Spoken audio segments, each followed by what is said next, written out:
جنازہ کے متعلق ایک بہت ہی اہم مسئلہ کی وضاحت کرنی ہے جس کا اکثر لوگوں کو علم نہیں ہے۔ وہ مسئلہ یہ ہے کہ اگر امام صاحب جنازہ پڑھانا شروع کر دیں، کوئی شخص بعد میں آ کر کے ملتا ہے، اس کی ایک دو تین تکبیریں رہ جاتی ہیں، اب وہ ان کو کیسے ادا کرے گا؟ تو یاد رکھیں کہ اس کا طریقہ کار یہ ہے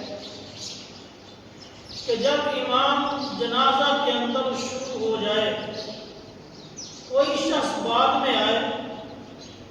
اب فوراً آ کر وہ نیت نہ باندھے، امام صاحب کا اگلی تکبیر کہنے کا انتظار کرے۔ جب امام صاحب اگلی تکبیر کہیں گے اللہ اکبر، اس وقت یہ بھی اللہ اکبر کہہ کر ہاتھ باندھ لے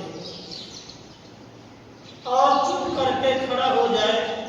کیونکہ اس کو معلوم نہیں ہے کہ یہ کون سی تکبیر ہے اور اب اس میں کیا پڑھنا ہے۔ اب اس کے بعد دیکھیں کہ امام کتنی تکبیریں کہتا ہے، تو اگر اس نے باقی دو تکبیریں کہیں تو یوں سمجھے کہ اب میری دو تکبیریں رہ گئی ہیں اور دو تکبیریں میں نے امام کے ساتھ ادا کی ہیں، تو لہذا جب امام سلام پھیرے گا تو یہ فوراً دو تکبیریں کہہ کر کے سلام پھیر دے گا، اللہ اکبر پھر اللہ اکبر، اس طرح دو دفعہ کہہ کر کے سلام پھیر دے گا، کچھ پڑھے گا نہیں۔ اور اگر اس کی نماز جنازہ کے اندر ملنے پر امام تین تکبیریں کہتا ہے، اب یہ سمجھے گا کہ میری ایک تکبیر رہ گئی ہے، تو لہذا امام کے سلام پھیرنے کے بعد یہ صرف ایک مرتبہ اللہ اکبر کہہ کر سلام پھیر دے گا۔ تو اسی طرح مسئلہ ہے کہ جتنی امام کے ساتھ تکبیر پائے گا تو وہ اس کی امام کے ساتھ ادا ہو جائے گی،